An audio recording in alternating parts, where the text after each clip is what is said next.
시청자 여러분 안녕하십니까? 주식도시경 진행의 정예린입니다.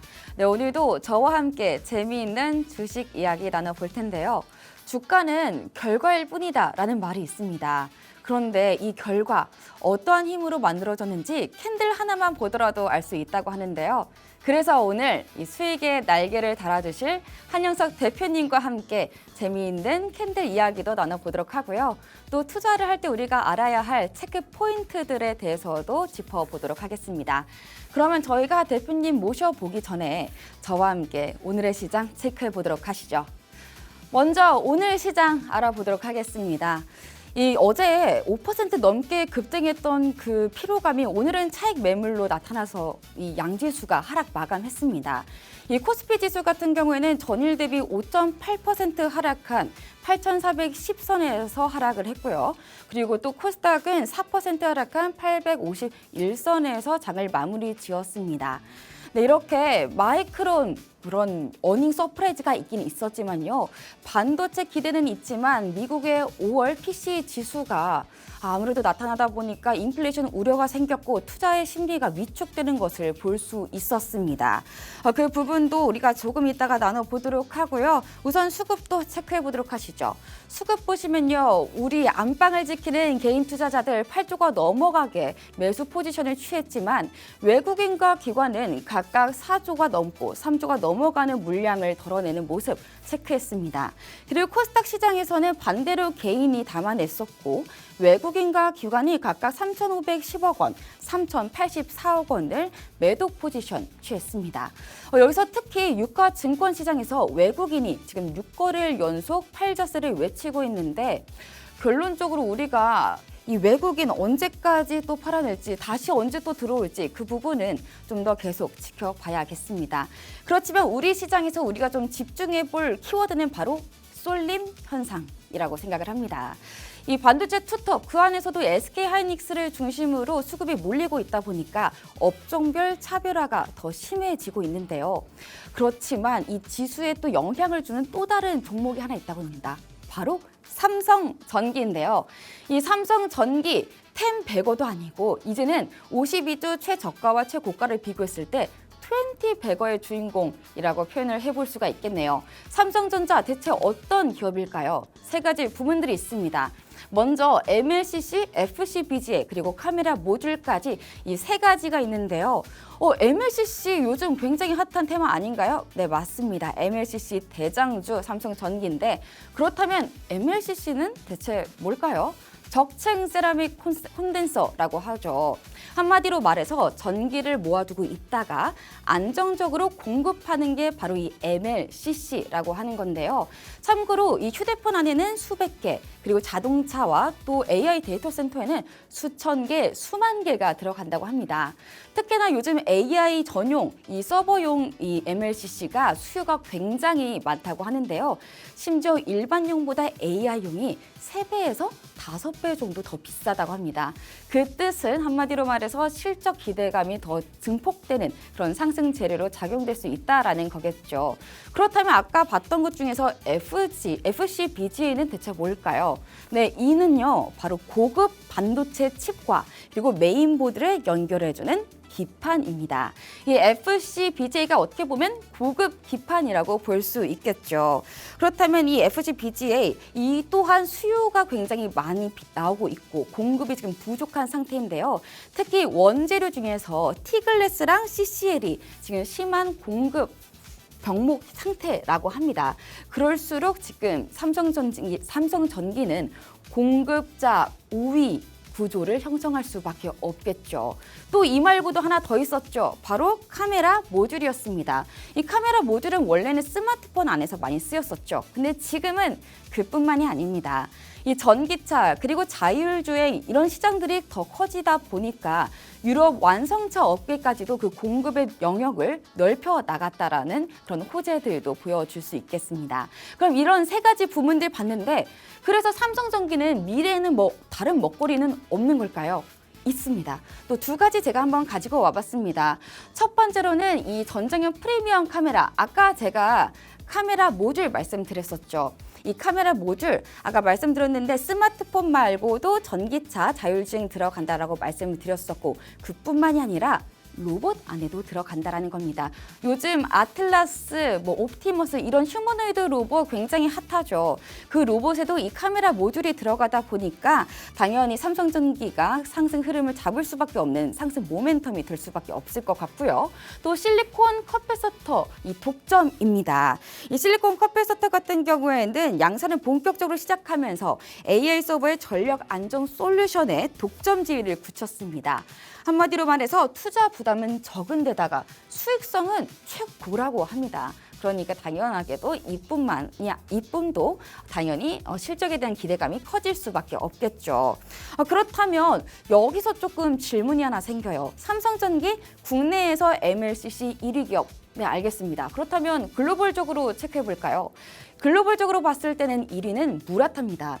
45%의 점유율을 가지고 있고요. 삼성전기는 40%로 2위입니다. 그런데 왜 무라타가 아니고 삼성전기일까라고 생각을 해봤을 때 두 가지의 이유를 조금 꼽아볼 수 있을 것 같아요. 먼저 AI 서버 시장의 대반전이라고 제가 적어놨는데요. 무라타는 자동차 전장 시장에서 독점을 조금 힘을 가지고 있다면 삼성전기는 AI 가속화, 이 AI에 대해서 조금 더 정조준하는 것을 조금 더 무라타보다 빠르게 들어갔다라고 보면 되겠습니다. 한마디로 말해서 무라타가 타이밍을 조금 놓쳤다라는 의미가 될 수도 있겠죠. 그리고 지구상 유일한 토탈 솔루션이라고 제가 적어놨습니다. 한마디로 말해서 아까 말했던 사업부문 3개 중에 2개, MLCC랑 FCBGA 이 두 가지를 하는 기업이 완벽하게 만드는 기업이 MLCC가 세계에 유일하다고 합니다. 그런 만큼 우리가 따로 주문하지 않아도 한 기업에서 바로 모든 것을 주문할 수 있다라는 거겠죠. 그만큼 빅테크 입장에서는 이 개발 기간도 줄어들고 그리고 수출 그리고 수율도 보장이 될 수 있겠죠. 그렇다 보니까 이런 이유들로 무라타 원래는 삼성전기가 25% 정도의 점유율을 차지했었는데 이 격차가 빠르게 줄어드는 모습을 체크할 수 있었습니다. 그럼 여기서 또 봐야 할 점이 증권업계에서는 이 삼성전기를 어떻게 볼까? 왜냐하면요, 이 삼성전기가 워낙에 많이 올랐기 때문에 아직까지도 상승 모멘텀이 더 남아있는 것일까라는 의문이 들 수도 있을 것 같거든요. 우선은요, 이 대신증권의 리포트를 가지고 와봤습니다. 투자 의견 매수를 유지했고요. 6월 목표가는 240만 원입니다. 물론 저희가 6월 19일에 241만 원 넘었었죠. 근데 그 넘기 한 일주일 전쯤에 나온 리포트인데요. 이때에도 240만 원 무조건 넘을 것이다라는 확신을 보여주는 대신증권의 리포트였습니다. 그리고 이 표를 봤을 때에도 삼성전기의 MLCC 매출 및 가동률 표인데요. 보시면요.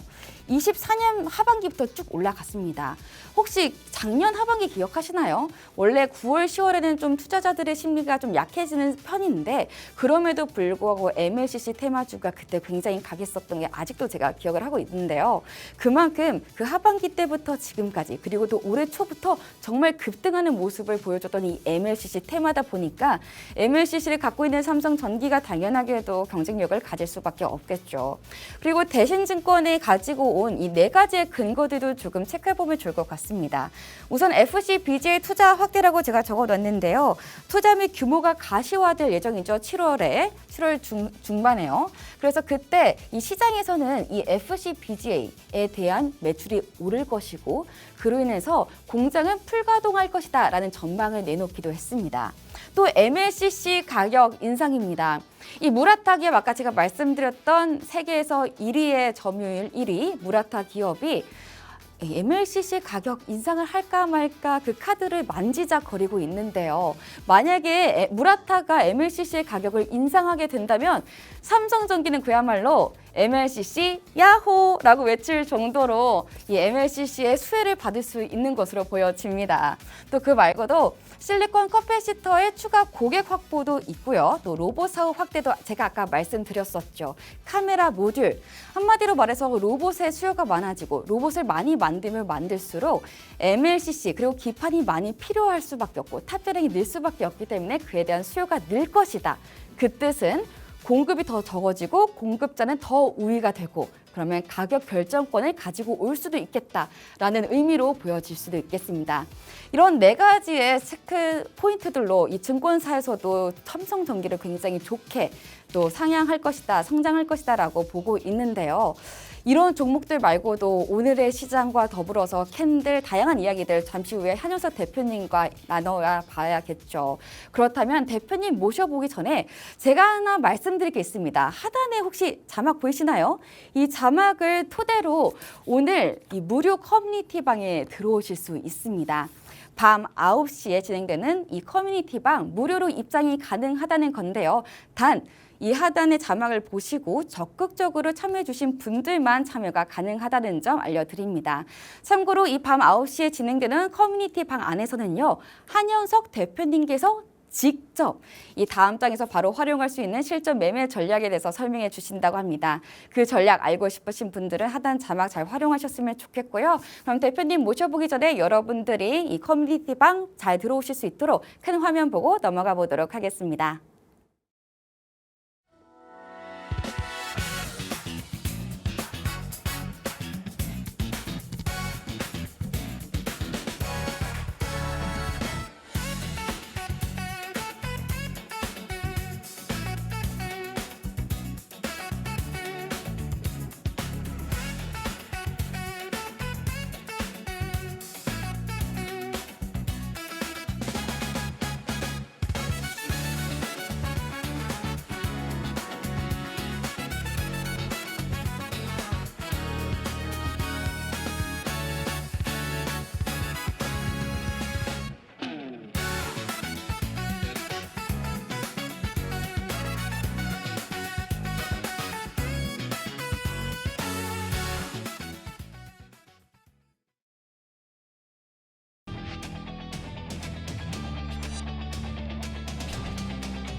네, 방금 수익의 날개를 달아주신 한윤석 대표님과 함께하는 방법 보고 넘어왔습니다. 그렇다면 본격적으로 대표님과 함께 오늘의 시장도 알아봐야 할 텐데요. 대표님, 안녕하세요. 네, 안녕하세요. 네, 오랜만입니다. 네. 네, 오늘 시장 어제까지만 해도 상승을 했는데 오늘은 조금 우울한 느낌이 있긴 해요. 갑자기 또 모멘텀이 없으면서도 폭락장인 오늘의 하루 어떻게 보셨는지. 사실 주식 시장이라는 게 오르는 날이 있으면 내리는 날도 있고. 근데 그래야죠. 이제 과연 우리가 올랐을 때 얼마나 많이 오르고 또 얼마나 조금 내리느냐 이제 그런 기준에서 이제 저희가 좀 수익의 구조를 좀 잡아갈 수 있는 그런 기준이 좀 잡히면 좋을 것 같은데 사실 오르는 거는 조금 오르는데 내리는 거는 좀 많이 내려버리고 참 그런 상황이 좀 되어버린 것 같습니다. 사실 오늘 같은 경우에도 이제 외국인 기관이 상당히 이제 동반 순매도세가 좀 강하면서 또 서킷 브레이커까지 이제 작동을 하는 사실 예전에는 정말 1년에 한 번, 두 번 있을까 말까 하는 이 서킷 브레이커가 지금 요즘에는 그냥 동네 학교 종 땡땡땡처럼 그냥 계속 자꾸 울리는 그런 시장인데요. 어찌 보면은 사실 오늘 시장의 분위기는 이미 좀 제가 어저께 방송을 통해서도 일부 좀 예측을 좀 해드렸습니다. 왜냐면은 어제 전일 종가가 이제 그래도 좀 회복을 하기는 했지만 그 반등의 흐름이 전일 시작가를 넘지 못하는 그 기준에서 뭔가 좀 아쉬움이 있어서 뭔가 흐름이 좀 더 이렇게 좀 약해질 수 있지 않을까라는 그런 분석을 좀 어제 내놨었는데 더군다나 이제 오늘 같은 경우에는 이제 6월 말 글로벌 어떤 펀드사들에 대한 어떤 포트폴리오 리밸런싱 과정 중에서 어떻게 보면은 이제 바스켓 매도 물량들이 상당히 많이 출회를 했다라고 이렇게 볼 수가 있겠죠. 자, 그러면은 실질적으로 이번 조정이 이 시장에 대한 어떤 구조적인 문제, 어떻게 보면은 전체적인 펀더멘털이나 이런 내용들이 완전히 무너진 흐름에서 우리가 인식을 해야 될 것이냐? 그렇게 보지는 않는다는 거죠.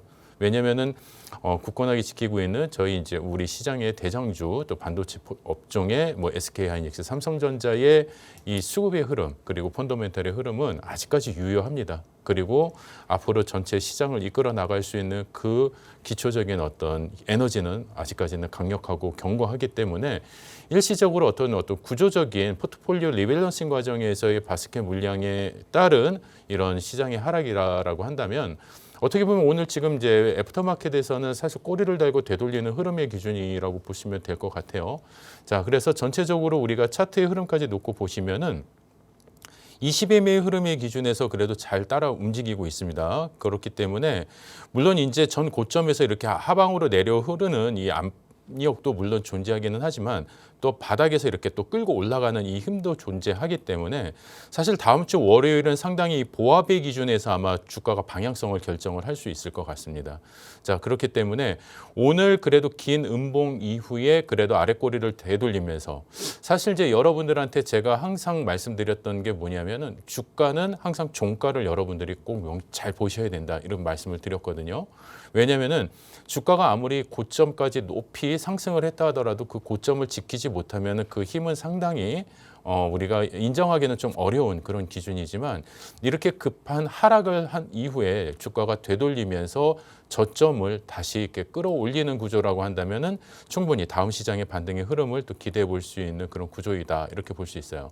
자, 그러면은 6월 말까지 리밸런싱의 어떤 포트폴리오가 만들어진 기관이나 외국인 글로벌 투자자들의 어떤 그 기준에서 놓고 본다면 이 7월 달부터는 어떻게 보면 이제 또 2분기 실적 발표를 앞두고 또 우리가 강한 또 테마 종목들에 한해서 뭐가 들어갈까요? 그렇죠.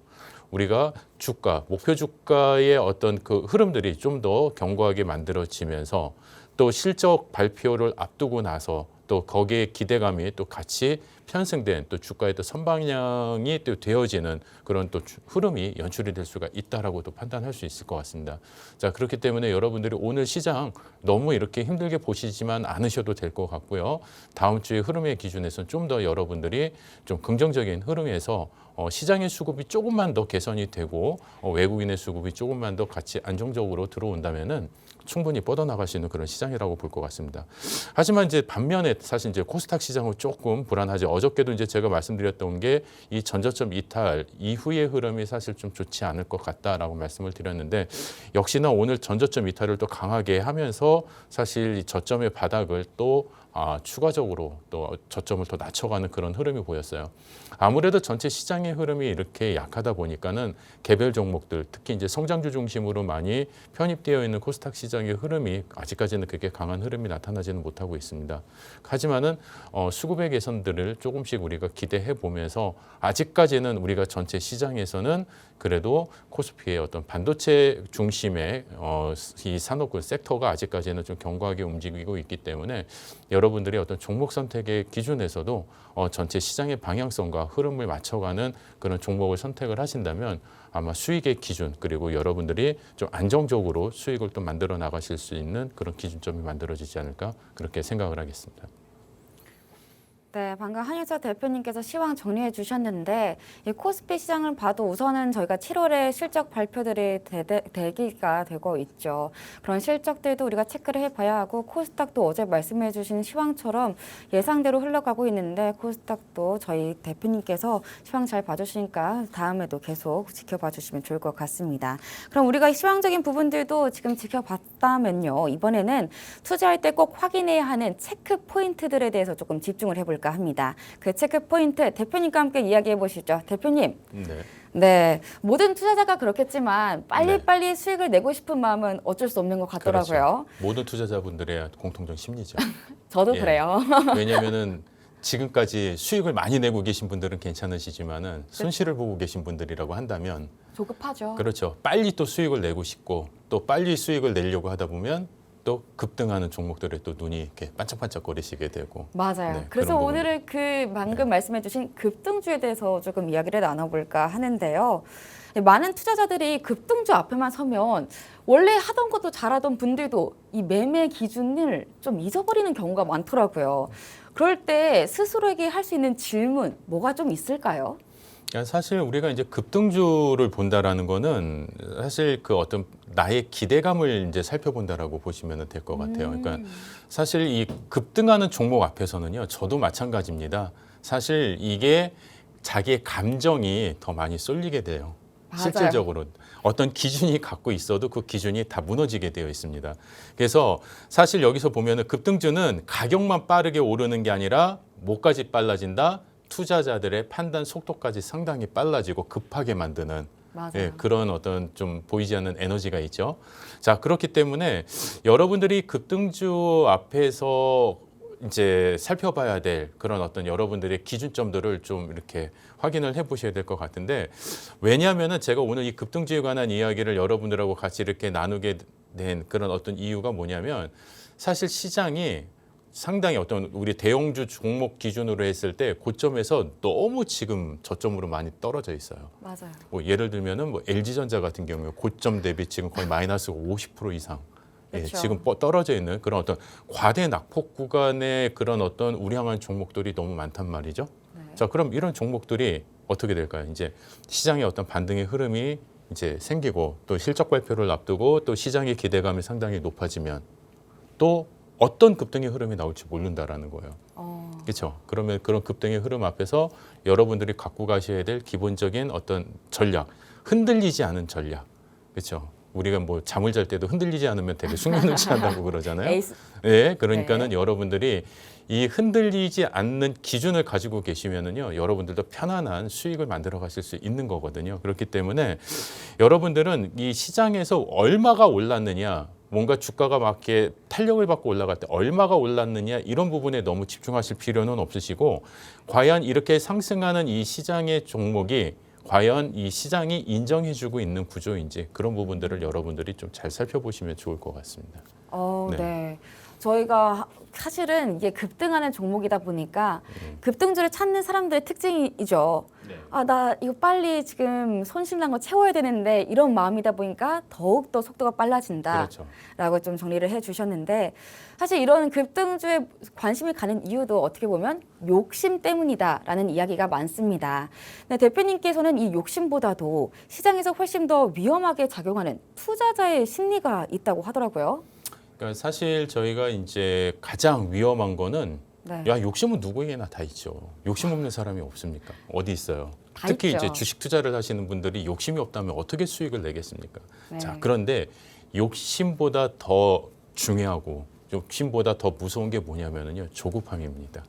예, 왜냐하면 그렇지 않아요? 막 주가가 막 올라가고 있어요. 그러면은 누군가는 막 수익을 내고 있잖아요. 그런데 맞아요. 나만 수익을 못 내면 어떻게 하지? 하는 그 조급함. 그게 사실 어떻게 보면은 우리 투자자분들을 더 당황하게 만들고 뭔가 급하게 만들고, 그러면서 내가 가지고 있는 어떤 기준들이 있음에도 불구하고 그런 거를 다 무시해버리고 추격 매수를 하다가 고점에서 또 이렇게 물리시는 경우도 생기고, 그렇죠. 예, 그런 부분들이 많이 있기 때문에 사실 여러분들은 뭔가 내가 이거를 놓친다?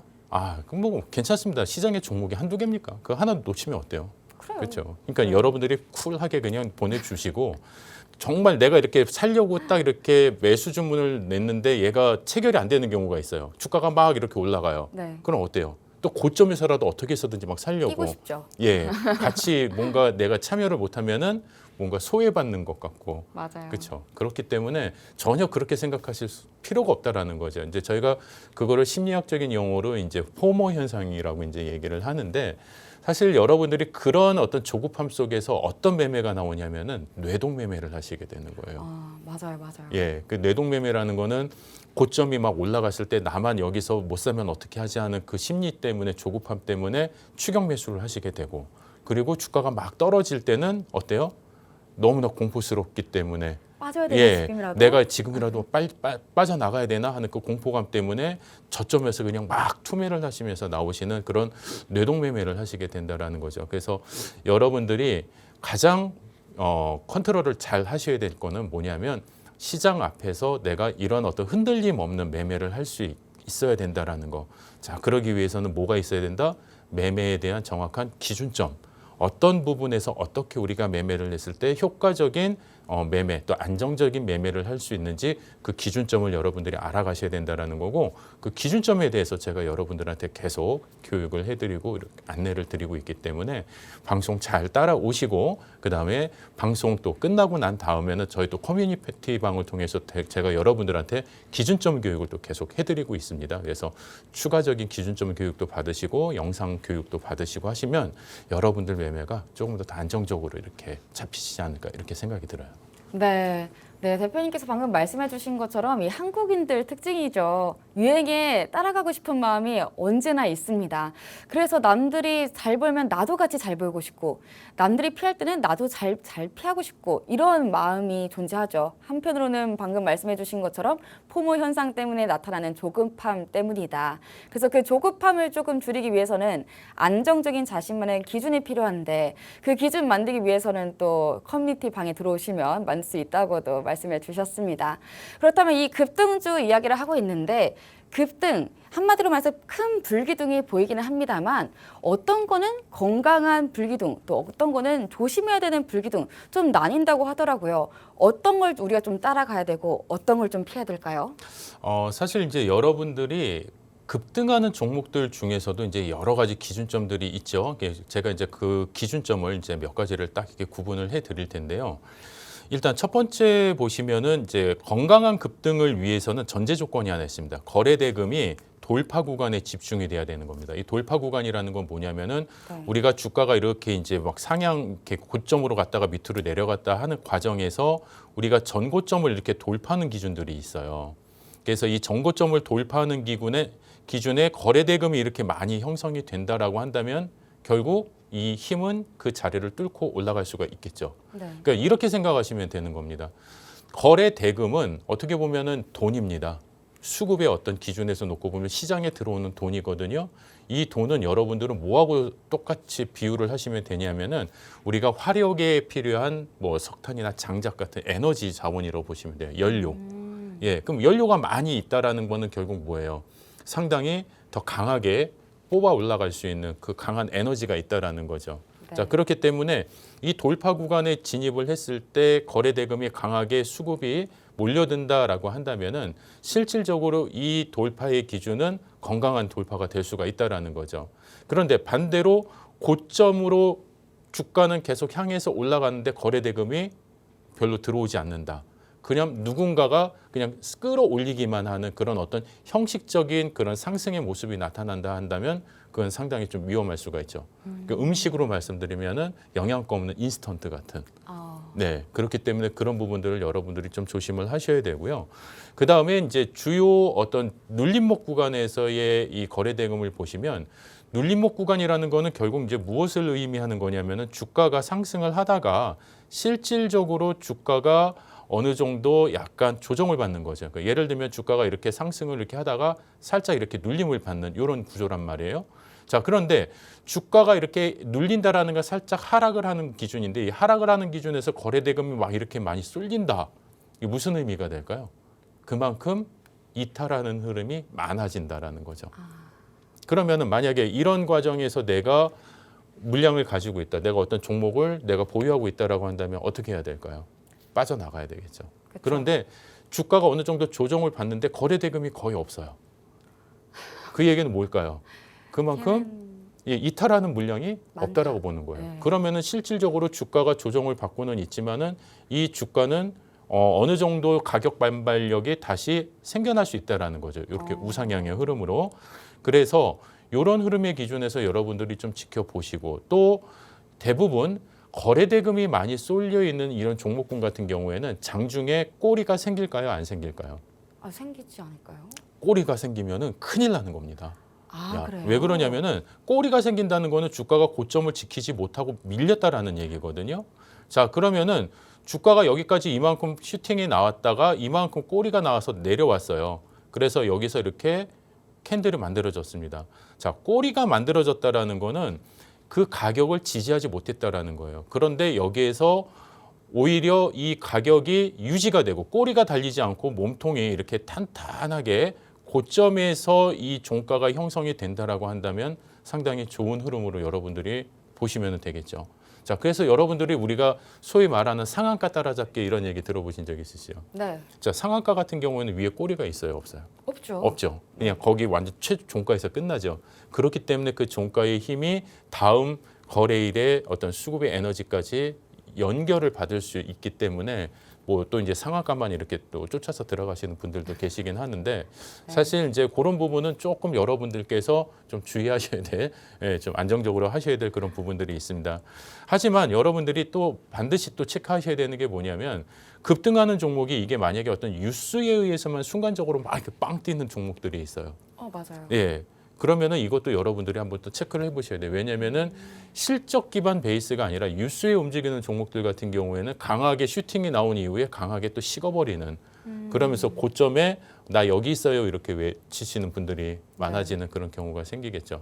자, 그래서 여러분들이 그 뉴스에 대한 어떤 뉴스에만 반짝거리는 종목 이런 종목들은 여러분들이 좀 지켜보셔야 될 것 같고 그런 종목들은 대부분 종가나 시작가가 거의 지켜지지 못하는 좀 무너지는 캔들의 흐름이 나온다. 그렇게 보시면 좀 좋을 것 같습니다. 네, 예. 방금 말씀해 주신 것처럼 이 거래 대금이 그래도 받쳐줘야 된다. 그렇지 않으면 건강한 급등이 아니다라고 조금 가볍게 말씀해 주셨는데 그렇다면 아까 방금 말씀해 주셨던 것처럼 꼬리 이야기, 몸통 이야기 살짝 했었죠. 그 이야기가 어떻게 보면 종가랑 또 연결이 될 것 같습니다. 저희가 아까 시황에서도 대표님께서 종가가 중요하다라고 말씀해 주셨는데 대표님 그러면 장중에 아무리 급등을 했어도 네. 만약에 종가가 어딘지에 따라서 그 받아들여야 되는 신호가 또 다른 걸까요? 그렇죠. 그러니까 이제 제가 준비한 자료를 같이 한번 좀 보시면은요. 실질적으로 이제 강한 급등이 일어나는 경우에는 우리가 강하게 주가가 상승을 한 다음에 실질적으로 고점에서 거의 종가가 형성이 돼요. 자, 그러면 이 얘기는 뭐냐면 위에 꼬리가 살짝 있어도 그냥 뭐 이렇게 머리털 하나 딱 솟은 정도? 예, 여기 안테나가 돼버리면 안 됩니다. 이게. 그쵸. 네. 그래서 이 정도는 상당히 귀여운 어떤 상승이라고 보면 되는데 이런 거는 이제 저희가 캔들 용어로 이제 삿바형 캔들이라고 해요. 그래서 이런 캔들의 패턴의 기준은 뭐냐면은 일단 상승 지속형 어떤 시그널이라고 여러분들이 보시면 됩니다. 그러니까 얘가 왜 상승 지속형 시그널이냐면은 종가가 고점에서 형성되면서 주가가 강하게 뻗어 올렸던 어떤 이 장대 양봉의 이 기준이 그 에너지가 계속 살아있기 때문에 그런 거예요. 근데 반대로 지금 주가가 위에 안테나가 생기면서 오히려 시작가를 이탈하는 이 저점에서 이렇게 주가가 이렇게 마감이 됐단 말이에요. 자, 이런 거는 어떻습니까? 자기 자리를 지키지 못한 거예요. 그러니까 쉽게 얘기하면은 강한 급등이 일어나는 패턴은 자기 자리를 잘 지킨 거예요. 그 에너지가 꽉 차 있는 거예요. 네. 근데 그렇지 못한 종목들은 자기 자리를 지키지 못하고 결국에는 밀려버린 거죠. 예. 그러니까 우리가 이제 그런 거 있잖아요. 어디 입장하려고 줄 서 있는데 네. 그 자리를 잘 지키면 어떻게 되겠어요? 계속 앞으로 나아가죠. 앞으로 가면서 입장을 하는데 자기 자리 못 지키고 계속 밀려나면은 아니에요. 결국에는 나가주세요. 입장하지 못하시는 그런 어떤 좀 불미스러운 일이 생기는 것처럼 이렇게 뭔가 내가 자기 자리를 지키지 못하면 결국에는 얘는 계속 밀려날 수밖에 없어요. 그러다 보면 네. 하방의 압력이 계속 깊어지고 그러다 보면은 어떤 손실의 폭도 또 높아질 수 있기 때문에 이런 자기 자리를 잘 지키는지 이 고점의 맥락 이런 것들을 좀 잘 체크해 보시면 좋으실 것 같습니다. 네, 방금 말씀하신 것처럼 이 급등한 것도 자기 자리를 잘 지켜야 된다. 그래서 그 지킨 값에 종가가 계속 유지가 되면서 그 점이 바로 건강한 급등인 것이다라고 설명을 해주셨는데 저희가 아까 또 거래 대금의 얘기를 해봤어요. 그리고 이전에도 캔들 교육해 주실 때 캔들의 위치가 굉장히 중요하다라고 말씀해 주셨는데 좀 그 두 개의 이야기를 좀 섞어 보면요. 이 같은 거래 대금이더라도 언제 터졌는지 그 위치에 따라서 조금 다르게 해석을 할 수가 있을까요, 대표님? 그러니까 사실 실질적으로 저희가 이제 거래 대금 같은 경우에 가장 중요한 거는 위치예요. 네. 그 위치가 가장 중요합니다. 그래서 우리가 이제 저점권에서 만약에 거래량이 터집니다. 네. 거래량에서 이제 저점권에서 박스권을 도입하는 이런 이제 거래 대금이 터지고 또 어떻게 보면 이제 오랜 하락이 있었어요. 그런데 이 하락 가운데 장대 양봉이 이렇게 나오면서 거래 대금까지 강하게 이제 올라온다라고 한다면 얘는 그동안 이제 시장이 외면했던 어떻게 보면 하락의 흐름이 이제는 서서히 멈춰져 가면서 네. 강한 관심을 갖게 되는 그런 어떤 종목이기 때문에 어떻게 보면 이런 구간에서의 거래 대금의 어떤 폭등은 상당히 좋은 긍정적인 의미가 될 수가 있고요. 그 다음에 주가가 상승하는 자리에서 이제 앞에 있는 이 전고점이라는 게 있겠죠. 이 앞에 여기 어떤 매물대가 이렇게 물려 있는 경우에 이 자리를 뚫고 올라가는 자리에서 강한 거래 대금이 이렇게 슈팅이 나온다라고 했을 때 이 돌파하는 힘을 상당히 높게 잡아줄 수가 있거든요. 자, 그렇기 때문에 어떻게 보면은 요런 거래 대금이 터지는 위치를 여러분들이 한번 잘 살펴보시면 아, 이 거래 대금 이후에 주가의 방향이 어떻게 움직이는지 한번 여러분들이 통계를 내보셔도 아, 모든 차트의 흐름들이 거의 유사하게 나타나고 있다. 예, 그리고 이제 이미 오른 상당히 고점에서 아까 말씀드렸던 것처럼 긴 안테나와 같은 이런 꼬리가 이렇게 달리는 모습이 나온다라고 한다면 이미 자기 자리를 지키지 못하고 차익 실현 물량이 많이 빠지고 있는 그런 흐름이다라고 판단할 수 있기 때문에 여러분들이 조금 주의하시면서 매매를 하시는 게 좋지 않을까 싶습니다. 네, 급하게 올라간 만큼 그 자리를 잘 지켜야 한다. 안테나 조심하셔라라고도 네. 정리를 해주셨는데요. 그렇다면 우리가 본격적으로 좀 생각을 해보면 급등주를 바라보는 이유가 수익을 많이 내기 위해서잖아요. 어쨌거나. 그렇다면 수익을 극대화시키기 위해서는 결론적으로 우리가 체크해야 하는 원칙들이 어떤 게 있을까요? 그러니까 가장 첫 번째 여러분들이 보셔야 될 거는 이제 급등주는 매수 신호가 아닙니다. 아, 예, 아닌가요? 여러분들은 급등주를 보시면은 이제 막 불기둥에 솟구치니까 빨리 따라붙어야지 매수해야지라고 생각을 하시는데 그렇죠. 이 급등주가 눈에 딱 보이셨을 때는 일단 매수 신호라기보다도 확인 신호. 아, 이 주가가 시장에서 이제 관심을 받기 시작을 했구나. 그러니까 이게 특히 이제 바닥에서 떴을 때 기준입니다. 아, 근데 고점에서 얘가 이제 뭐 추가적인 불기둥이 떴을 때는 여러분들이 쉽게 따라가시면 안 돼요. 되게 조심하셔야 되는 그런 부분이고 그 구간에서 거래 대금은 여러분들이 얼마나 또 많이 들어왔는지 또 저점에서의 이 급등 어떤 흐름이 나오면서 거래 대금까지 쏠려 있다라고 하고 그리고 그것이 종가까지 얼만큼 잘 유지가 됐는지 그런 부분들을 좀 같이 잘 지켜보셔야 되는 부분인데 가장 중요한 거는 여러분들이 아까도 말씀드렸듯이 뇌동매매를 하시면 안 된다. 놓쳐도 괜찮습니다. 종목 많습니다. 그 종목 하나만 올라가는 게 아니에요. 그렇죠. 오늘 못 잡으면 내일도 급등주가 나오고 매일매일 급등주가 나와요. 그렇죠. 네. 근데 매일매일 급등주가 나오는데 나는 매일매일 그런 급등주를 보지도 못하고 잡지도 못하고 그러시는 분들 계시죠. 자, 그런 분들은 걱정하지 마십시오. 저희 커뮤니티 방으로 오시면은 제가 급등주 잡는 그 기준들 같이 여러분들하고 공유해드리고 있기 때문에 같이 여러분들도 급등주 잡으셔서 좋은 수익 만들어 가시면 좋지 않을까 이렇게 생각을 합니다. 네, 저희가 그런 이야기 했죠. 이성을 바라볼 때 안정형인 이성을 또 선호하기도 하죠. 그만큼 우리가 좀 여유로워 보이고 안정적일 때 조금 더 현명한 투자 전략을 만들 수 있는데 그 안정을 갖기 위해서는 당연하게도 기준이 필요합니다. 그리고 그 기준을 만들기 위해서는 하단에 보이는 이 방법에 따라서 들어오는 이 커뮤니티 방에서 만들 수 있는데요.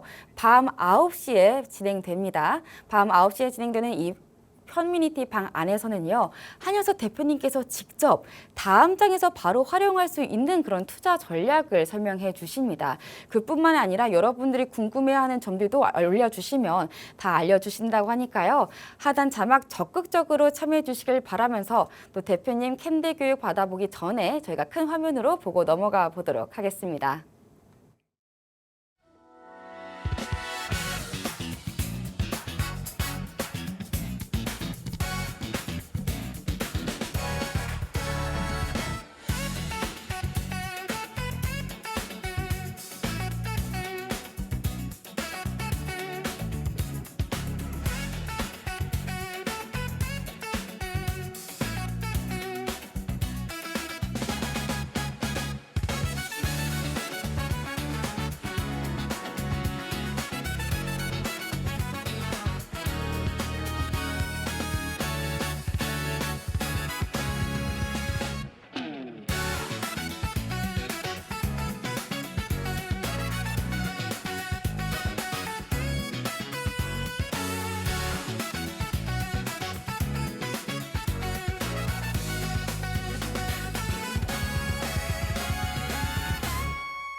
네, 방금 수익에 날개를 달아줄 수 있는 한윤석 대표님과 함께하는 방법 보고 오셨습니다.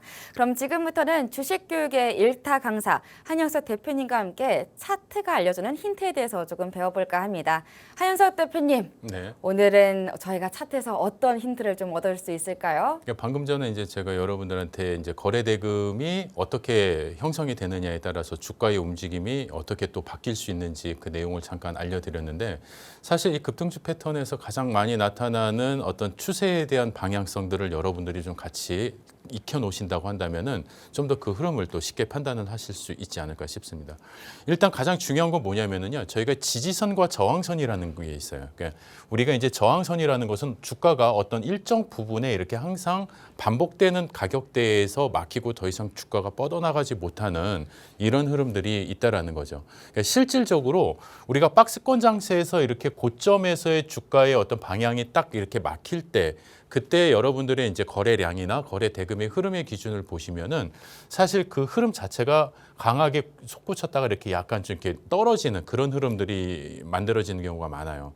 자, 그런데 실질적으로 주가가 이 전 고점을 이렇게 강하게 돌파해 나가는 이런 흐름의 기준이라고 한다면은요, 강한 거래 대금의 수급이, 거래량의 수급이 따라올 수밖에 없는 그런 구조가 만들어진다는 거거든요.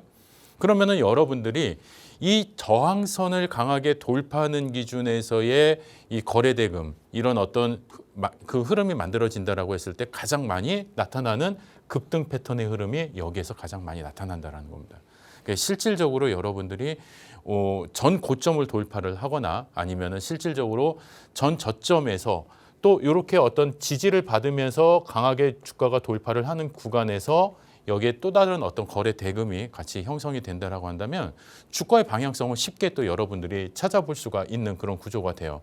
그래서 실질적으로 여기서 보시면 이렇게 주가가 방향에서 하방의 압력을 받고는 있지만은 어떤 또 특정 가격 이하로는요, 이 주가가 더 이상 밀리질 않아요. 자, 그렇다라는 얘기는 뭐냐면 여러 시장의 그 기업들이 이 주가가 이 바닥 저점에서 이 가격은 항상 저점이다라는 인식이 바닥에 이제 깔려 있는 거죠. 자, 그렇다라고 한다면 이 바닥 저점에서 우리가 어떤 반등의 신호가 나오면서 한 방에 이 다시 고점까지 이렇게 슈팅이 나온다라고 했을 때 이런 구간을 여러분들이 딱 잡아내실 수 있으면은 어마어마한 여러분들이 수익을 만들어 가실 수가 있는 거예요. 그러니까 실질적으로 여러분들이 수익을 만들어 나가는 자리는 뭐냐면 고점에서 강한 슈팅이 나오는 그런 부분도 물론 중요하지만 바닥 저점에서 안전한 지지를 이렇게 받았을 때 이 바닥의 지지를 받고 되돌리는 흐름의 기준에서 여러분들이 조금씩 막 몰빵 투자 막 이렇게 하시면 안 됩니다. 바닥에서 되돌리는 구조에서는 여러분들이 조금씩 어떤 비중을 조금씩 늘려가시면서 분할 매수의 관점에서 접근을 하신다고 한다면 어느 정도 되돌리는 이런 흐름의 기준에서는 충분히 추가적인 어떤 수익을 만들어내실 수가 있어요. 그래서 이런 흐름들이 전 고점에서도 마찬가지입니다. 같은 패턴들이 항상 이런 박스권에서는 항상 비슷한 패턴들의 흐름이 나타나게 해요. 자, 그러면은 이 바닥에서 주가가 강하게 올라갔을 때 이 고점에서 상당히 막혀버리죠.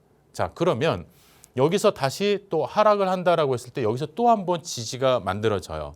자, 실질적으로 여기에 있는 이름을 저항선이라고 하고 여기에 있는 이름을 지지선이라고 합니다. 자, 그런데 중요한 건 뭐냐면은요, 주가가 강하게 이 저항선을 돌파를 했을 때, 이 돌파를 했을 때는 어떻게 되느냐? 얘는 저항선이 아니라 얘는 다시 지지선으로 이름이 변경이 된다라는 거예요. 왜냐하면 주가가 강하게 돌파를 했을 때 하기 전에는 여기는 저항이었지만 돌파를 하고 난 다음에는 얘가 다시 이렇게 하락의 조정을 받을 수가 있잖아요. 자, 그러면 이렇게 하락의 조정을 받을 때 어떻게 해야 되겠어요? 주가가 잘 지켜져야 되겠죠. 여기서 만약에 주가가 크게 이탈이 돼버리면은 어떻게 될까요? 그 밑에 그 바닥은 우리가 예측을 할 수가 없다라는 거예요. 자, 실질적으로 여기에서도 그런 흐름이 나타납니다. 반복되는 어떤 저점 구간이 여기에는 만들어져 있어요.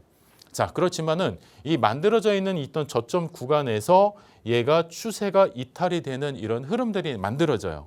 그러면은 여러분들은 어떻게 하셔야 돼요?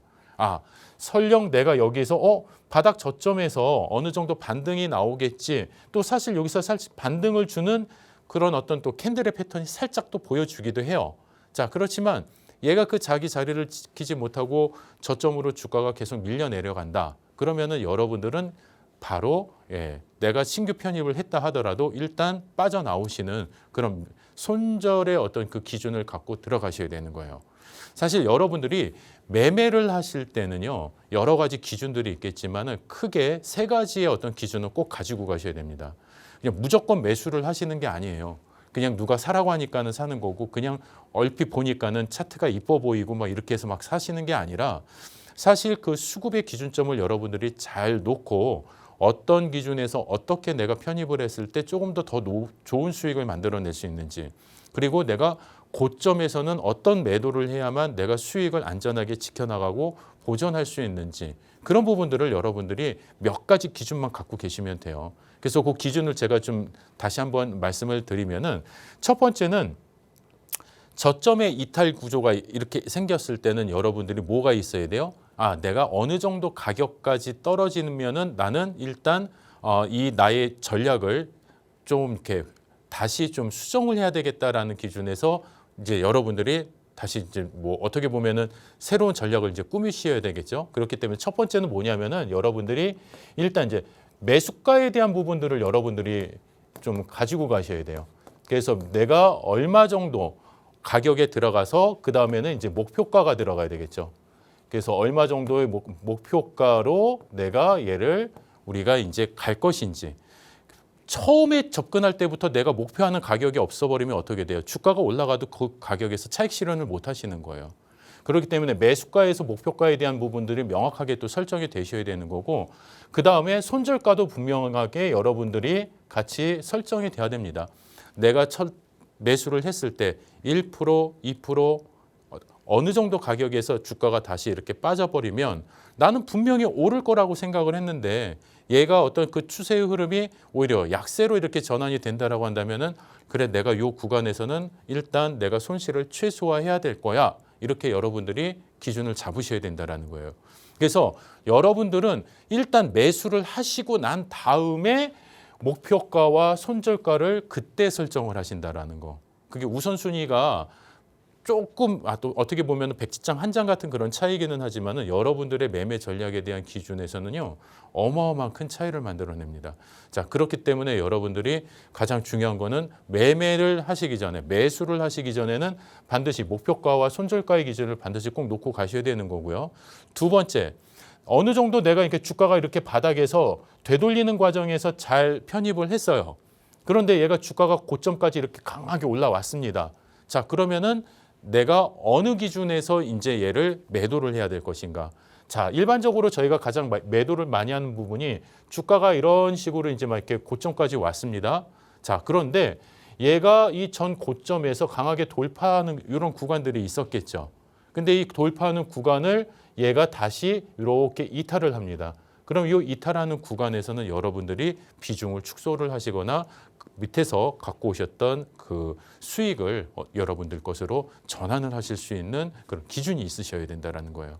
그래서 소위 우리가 고점을 누구나 다 알 수는 없습니다. 하지만은 고점에서 우리가 그 이전에 돌파를 했던 강한 수급으로 그 추세의 흐름을 뚫어줬던 그 자리를 다시 이탈하고 주가가 빠져버린다고 한다면 이 지지선 라인이 깨져버린 결과가 돼버리기 때문에 그 하방의 압력은 더 거세질 수밖에 없어요.